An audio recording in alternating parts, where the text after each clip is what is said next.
ఓం నమ శివాయ. అందరికీ నమస్కారం అండి. ఈరోజు ఈ వీడియో ద్వారా మీనరాశి వారి యొక్క జాతక ఫలితాల గురించి తెలుసుకుందాం.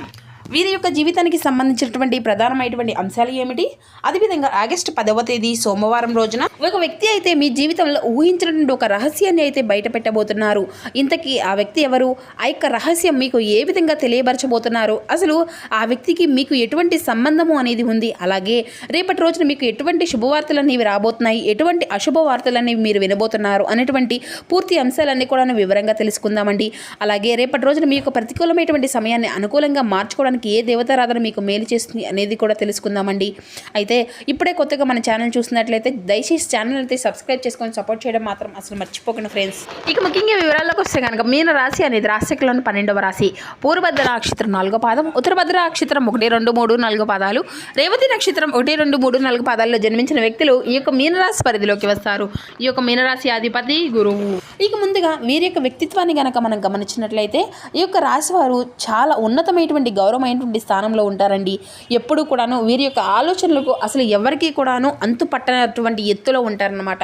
అలాగే వీరు ఎప్పుడైనా కానీ ఉపకారం చేస్తే వారికి మాత్రం ఉపకారాన్ని మాత్రం అంటే చనిపోయేంత వరకు కూడా అసలు మర్చిపోరన్నమాట. ఇక అంతేకాకుండా నమ్మినటువంటి వారికి ఎవరికైనా కానీ మనుషులను అంటే ఒక మేక మనుషులను అయితే నమ్మితే ఏం చేస్తుంది, దాన్ని ఎలా వాడుకొని అందరినీ కూడాను ఏ విధంగా తెలియనటువంటి విషయమే కదా. అదేవిధంగా ఈ యొక్క రాశి వారికి ఎప్పుడు కూడా కొంతమంది జనాలు అంటే ఎక్కువగా వీరిని అయితే వాడుకుంటూ ఉంటారనమాట. కాబట్టి అలా వాడుకోవడానికి ఎక్కువగా వీరిని యొక్క ఆలోచనలు కూడా ఎక్కువగా ఆలోచిస్తూ ఉంటారు. కాబట్టి అలాంటి వారిలో అలాంటి యొక్క జనంలో అభిమానము ప్రేమగా అయితే ఉండరు కదండి. అయితే వారు వాడుకుంటే మాత్రం వారి యొక్క వాడుకోవడానికి మీరు ఎప్పుడు కూడా వ్యతిరేకంగానే ఉండడాన్ని మాత్రం గుర్తుపెట్టుకోవాలండి. అంటే మీరు ఏదైనా కానీ జనం తరపున మీ యొక్క బంధువర్గం తరపున మీకు బాధలు కష్టాలు ఎక్కువగా ఉన్నాయి అనుకోండి, వారిని ఏదో ఒకటి చేయాలని చెప్పేసి మీరు అనుకుంటూ ఉంటారు. కానీ వారు ఏంటంటే ఈ యొక్క విషయానికి వస్తేనండి అంతే కూడాను అతుక్కుని ఉంటారనమాట. అంటే మీ నుండి మీ యొక్క మంచితనాన్ని ఆసరాగా తీసుకొని మీకు ఏదో ఒకటి కీడు తెలపట్టాలని చెప్పేసి చూస్తూ ఉంటారు. అలాంటి వారు రేపటి రోజున మీ యొక్క తారసపడతారండి. కాస్త అలాంటి వ్యక్తులకు కొంచెం వీలుంటే మీరైతే దూరంగా ఉండండి. అలాగే వారిని అయితే దూరం పెట్టండి. ఇక వీరికి అంటే జనంతో వాళ్ళు అంతా కూడాను అమాయకంగా ప్రవర్తించిన ఎంత మంచిగా ఉన్నా కానీ ప్రతి ఒక్క పనిలో కూడాను మీకు అంటే ఏదో ఒక చెడు అనేది చేయాలని చెప్పేసి ఎక్కువగా చూస్తూ ఉంటారనమాట. కాబట్టి అలాంటి వ్యక్తులకు కొంచెం జాగ్రత్తగా కనిపెట్టుకొని ఉండండి. ఇక దైవానుగ్రహము అనేది మీకు చాలా ఎక్కువగా ఉందండి. కాబట్టి మీరు ఎవరికైనా కానీ అంటే ఏదైనా కానీ ఒక మాట అనేది అంటే ఎక్కువగా ఎదుటివారు మిమ్మల్ని మోసమాలని చేయాలని చెప్పేసి చూసినా కానీ భగవంతుడు మీకు ఎట్టి పరిస్థితుల్లో కూడా అన్యాయం అనేది కలగకుండా చూస్తూ ఉంటాడు. కాబట్టి ఎదుటివారు మిమ్మల్ని చాలా బాగా ఇబ్బంది పెట్టేసి రెచ్చగొడు ఉంటారనే చెప్పాలండి. అలా చాలామంది అంటే ఏదో ఒకటి అనుకుంటూ ఉంటారు. మీరు ఎక్కువగా అరుస్తూ ఉంటారు, కోపడుతూ ఉంటారని చెప్పేసి మీరు మాత్రం చాలా ప్రశాంతంగానే ఉంటారండి. చాలా మంచిగా ఉండడానికి ఎప్పుడు కూడా ట్రై చేస్తూ ఉంటారు. అయితే ఏంటంటేనండి ఎదుటివారు మాత్రం ఎక్కువగా మిమ్మల్ని బాగా ఇబ్బంది పెట్టేసి బాగా రెచ్చగొడుతూ ఉంటారనమాట. అప్పుడు మీకు మీలో ఉండేటువంటి అపరిచితులు మరలా మీ పైన వ్యక్తిగతంగా అంటే మీకు కొంచెం పగలు పెంచుకుంటూ ఉంటారనమాట. మీ ద్వేషాన్ని కూడా పెంచుకుంటూ ఉంటారు, తప్పుడుగా మాట్లాడుతూ ఉంటారు మిమ్మల్ని. అంటే వాళ్ళు మిమ్మల్ని కావాలని చెప్పేసి అన్నీ ఏదో ఒకటి అంటే ఒకటికి నలుగురు ముందు మిమ్మల్ని నిందిస్తూ ఉంటారనమాట. కాబట్టి అలాంటి వ్యక్తులు కొంచెం గుర్తుపెట్టుకోండి, జాగ్రత్త పడండి. ప్రతి ఒక్క విషయంలో కూడా ఎదుటి వారిని ఎక్కువగా మీరైతే నమ్మకండి. అంతేకాకుండా ఎదుటి వారితో ఎక్కువగా పరిచయాలు కూడా పెంచుకోకండి, ఎక్కువగా మాట్లాడకండి. జనంతో చాలా తక్కువగా మాట్లాడండి. అతిగా మాట్లాడకుండా ఎక్కువగా జనము జోలికి వెళ్లకుండా ఉండడం. అయితే ఎందుకు ఈ విధంగా చెప్తున్నాము అంటే ఒకరికి కారణంగా మనకు నష్టం అనేది జరుగుతుంది. అంటే ఆ యొక్క నష్టం నుండి తప్పించుకోవాలి అంటే మనం వారికి దూరంగా ఉండడంలో ఎటువంటి తప్పు కూడా లేదు కదా.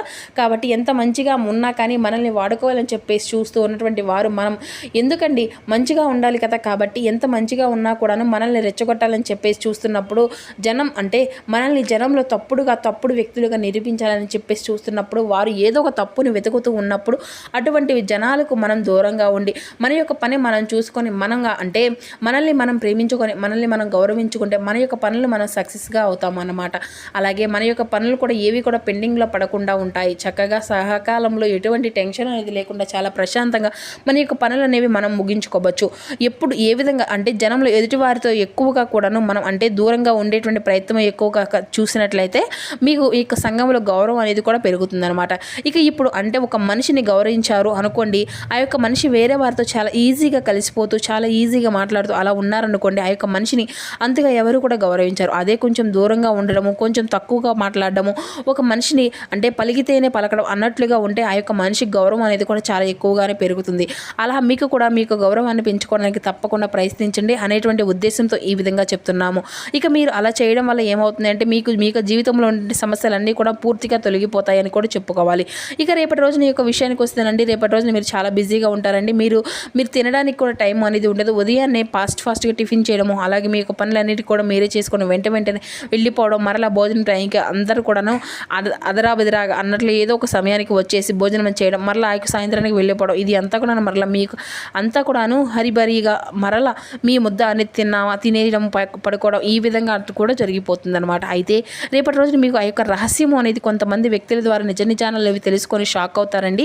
అంటే మీకు యొక్క పత్రాల విషయానికి సంబంధించినది కావచ్చు, లేదంటే భూములకు పత్రాలకు సంబంధించినది కావచ్చు, లేదంటే ఇళ్ల స్థలాల గురించి కావచ్చు, ఇలా కొన్ని నిజాలు అయితే బట్టబయలు అవుతాయండి. అంటే మీకు సంబంధించిన కొన్ని ఆస్తిపాస్తులు ఎవరో తెలుసుకొని, లేదంటే మీరు మరెవరో అంటే వారి దగ్గర మీ యొక్క ఆస్తిపత్రాలు ఇలా ఉండిపోవడం, ఇలా వారైతే చెప్పుకోవడం, వాటి గురించి ఏదైనా కానీ అంటే పత్రాలు పేపర్ల విషయంలో మీకు సంబంధించిన ఏదైనా కానీ మీకైతే దాపరికంగా కొన్ని రోజులు ఇంకా కూడా మీకు తెలియనటువంటి రహస్యం అనేది కొంతమంది వ్యక్తుల ద్వారా అయితే మీకు ఆ రహస్యం అనేది అంటే వాళ్ళు తెలియపరుస్తారన్నమాట. తద్వారా మీకు వెంటనే కోపం అనేది వస్తుంది. అయితే వెంటనే ఆ యొక్క కోపం అనేది పడకండి. కోపంతో ఏ పనులు కూడా మనం అయితే చేయలేము. ఆటోమేటిక్గా మనల్ని అంతా కూడా మోసం చేశారని చెప్పేసి నిజము అనేది తెలిసింది అంటే చాలా రోజుల నుండి మనకు దగ్గరగా ఉన్నటువంటి విషయాలు దాచిపెట్టి మనకు దక్కవలసిన ఆస్తిపాస్తులను కానీ భూములు కానీ లేదంటే పత్రాల విషయంలో ఇలా మనకు తెలియకుండానే రహస్యంగా ఉంచి మనల్ని మోసం చేశారని చెప్పేసి ఒక్కసారిగా తెలుసుకుంటే ఎవరికైనా కానీ కోపం అనేది ఎక్కువగానే వస్తుందండి. కానీ ఏంటంటేనండి, కోపంతో ఎటువంటి పనులు కూడా చేయలేం కాబట్టి కోపం అసలు ఏ పని చేసినా కూడా అది అంతా కూడా సక్సెస్ అనేది అవ్వదు. కాబట్టి కొంచెం నిదానంగానే ఆచితూచి జాగ్రత్తలు అనేవి తీసుకోండి. ఇక అప్పుడే మీకు పని అనేది సక్సెస్గా మారుతుంది. ఇక అలాగే రేపటి రోజున మీకు చాలా బిజీ లైఫ్ అనేది కూడా గడపబోతున్నారు. ఎక్కువగా హడావిడిగా ఉంటారు కాబట్టి కొంచెం ఒత్తిడి అనేది తగ్గించుకోండి. ఇవన్నీ కూడా తగ్గించుకోవడం వల్ల ఏంటంటే మీకు ఆరోగ్యం కూడా చాలా ఎక్కువగా బాగుంటుందన్నమాట. ఇక అధికారంగా అంటే మీకు ఆర్థికంగా కూడా వ్యాపార పరంగా కూడా మీకు చేసుకున్నటువంటి బిజినెస్ పరంగా కూడా ఉద్యోగ పరంగా కానీ మీకు డబ్బు అనేది కూడా చాలా ఎక్కువగా రేపటి రోజున వస్తాయండి. ఇక డబ్బు అనేది అధికంగా వస్తుంది కదా అని చెప్పేసి ఖర్చులు కూడా ఎక్కువగా చేయకుండా కొంచెం డబ్బును కానీ నిలుపుకుంటే ప్రయత్నాలు అయితే మీరైతే ఎప్పటికీ కూడా చేసుకుంటూ ఉండండి. ఇక మీ యొక్క వివాహం కోసం ఎదురు చూస్తున్నటువంటి వారికి వివాహ యోగం కలిసి వచ్చేటువంటి భాగ్యం కూడా మీకైతే బాగుంటుందండి. ఇక ఈ సంవత్సరంలో అన్నీ కూడా అని చెప్పేసి ఎవరైతే మీ యొక్క రాశి వారు మాకు అంతా కూడా వివాహం జరగాలని చెప్పేసి అనుకుంటూ ఉన్నారో వారికి ఆ యొక్క వివాహ యోగం అనేది వివాహ భాగ్యం కలిగేటువంటి సూచనలు కూడా రేపటి రోజున కనిపిస్తాయండి. కొంచెం గట్టిగా వివాహం కంటే కూడా పెళ్లి చూపులు చూసుకుంటారని, లేదంటే మీ యొక్క బంధాలనేవి వెతుకుతారనేసి, లేదంటే ఆ యొక్క శుభకార్యానికి సంబంధించిన చర్చలు అనేవి జరగడం కానీ ఇటువంటివి అన్నీ కూడా జరుగుతాయి అన్నమాట. తద్వారా మీకు ఇది అంతా కూడా మంచి శుభవార్తే కదండి. అలాగే అంతేకాకుండా మీరు రేపటి రోజున ఒక మాత్రం అంటే కొంచెం సరదాగా బయటకు వెళ్ళాలండి. కొంతమంది ఏంటంటే ఫ్యామిలీతో కలిసి హ్యాపీగా టైం స్పెండ్ చేయాలని అనుకుంటూ ఉంటారు. ఇక విద్యార్థుల విషయానికి వస్తానండి, విద్యార్థులకు అయితే చక్కగా అన్నీ కూడా పరీక్షలు అన్నీ కూడా అయిపోయి ఇంట్లో పేరెంట్స్తో సరదాగా బయటకు వెళ్ళాలని చెప్పేసి అంతా కూడా ఎవరైనా కానీ అనుకుంటారు కదా. ఈ యొక్క రాశి వారికి అలా ఏదైనా కానీ అంటే మీ యొక్క పిల్లల పరంగా సంతాన పరంగా వెళ్ళాలనేసి బయటకు వెళ్ళాలని ఈ రేపటి రోజున ఇటువంటివన్నీ కూడా అనుకూలంగా ఉంటాయండి. బయటకు వెళ్ళే టైం అంతా కూడా స్పెండ్ చేసుకోవచ్చు. ఇక అలాగే ఈ యొక్క రాశి వారు కనుక విద్యార్థులు ఉంటే కనుక ఎవరైనా ఉద్యోగ ప్రయత్నాలు చేస్తున్నటువంటి వారికి కూడాను అన్నీ కూడా అనుకూలంగా ఉంటాయండి. అలాంటి వారికి సక్సెస్ఫుల్గా మీ యొక్క పనులన్నీ కూడా పూర్తవుతాయి. ఏ టెన్షన్ అనేది పడనవలసిన అవసరం కూడా లేదు. అలాగే చదివింది అంతా కూడా చదువుకు చక్కగా మీకైతే మంచిగా మునుముందు రోజుల్లో కూడా అన్ని విధాలుగా కూడా మంచి అవకాశాలే వస్తాయండి. ఎక్కువగా టెన్షన్ పడవలసిన అవసరం కూడా ఏదీ లేదులేండి. ఊహించిన దానికంటే ఎక్కువగా మీ యొక్క మార్కులతో మీరైతే చక్కగా పాస్ అవుతారు. ఉద్యోగంలో కూడా మంచి ఉన్నతమైనటువంటి స్థానం అనేది లభిస్తుంది. వ్యాపారస్తులకు కూడాను రేపటి రోజున చాలా అద్భుతంగా ఉంటుందండి. చక్కగా కలుసుబాటుతనంగా కూడా ఉంటుంది. ఇక అలాగే ఎవరైతే గవర్నమెంట్ ఉద్యోగాల కోసం ఎదురు చూస్తున్నటువంటి వారు ఉన్నారో వారికి కూడా గవర్నమెంట్ ఉద్యోగాలు అనేవి కూడా వచ్చేటువంటి అవకాశాలు కూడా చూసేందుకు కనిపిస్తూ ఉన్నాయండి. అలాగే ఇక సంతానం లేనటువంటి వారు ఎవరైతే ఉన్నారో వారికి కూడా సంతాన భాగ్యం అనేది కలిగేటువంటి అవకాశాలు కూడా ఎక్కువగానే కనిపిస్తున్నాయి. ఇక భగవంతుని యొక్క ఆశీర్వాదం మీ మీద ఎప్పుడు కూడా పుష్కలంగానే ఉండడం వల్ల మీకు ఉన్నటువంటి సమస్యలన్నీ కూడా పూర్తిగా తొలగిపోయి మీకు ఉన్నటువంటి సమస్యలన్నింటిలో కూడా అప్పుల సమస్యలు అనేవి కూడా చాలా తక్కువగా కష్టంగా మారిపోతుంది. కాబట్టి మీకు ఉన్నటువంటి ఈ యొక్క సంవత్సరం అప్పుల సమస్యలు కూడా పూర్తిగా తొలగిపోతాయండి. గతంలో పోల్చుకుంటే ఇప్పుడు మీకు చాలా ప్రశాంతంగా ఉంటుంది. ఇక సమస్యలన్నీ కూడా చాలా వరకు అయితే తగ్గుముఖం పడతాయని చెప్పుకోవచ్చు. కాకపోతే మీరు తెలుసుకోవాల్సింది ఏంటంటేనండి, అండి మీరు అంటే ఎక్కువగా జనాలతో తక్కువగా ఉండండి. అందరితో జనాలను అంటే ముఖ్యంగా ఇందాక మనం చెప్పుకున్నాం కదా, ఎవరితో అతిగా మాట్లాడవద్దు, అతిగా ఎవరిని కూడా ఆధారపడవద్దు, అతిగా ఎవరి మీద కూడా విసిగించుకోవద్దు. అంటే మీ యొక్క పని అనేది మీరు చేసుకోండి. మీ యొక్క జీవితం మీ మీదే ఆధారపడి దృష్టి అనేది పెట్టుకుంటూ ఉండండి.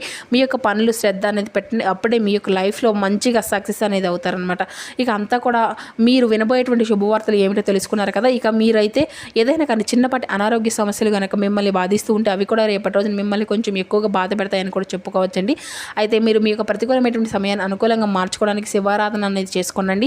మీకు ఏదైనా కానీ సమస్యలు ఉంటే పూర్తిగా తగ్గిపోతాయి. అంటే 100% తగ్గడానికి కాదండి, ఏదైనా కానీ మీకు కొన్ని విషయాల్లో భగవంతుని యొక్క అనుగ్రహం అనేది మీకు తోడుగా ఉంటే మిమ్మల్ని ఏ సమస్య కూడా ఏది కూడా చేయలేదు కదా. కాబట్టి భగవంతుని యొక్క అనుగ్రహం కోసం అయితే మీరైతే ప్రయత్నిస్తూ ఉండండి.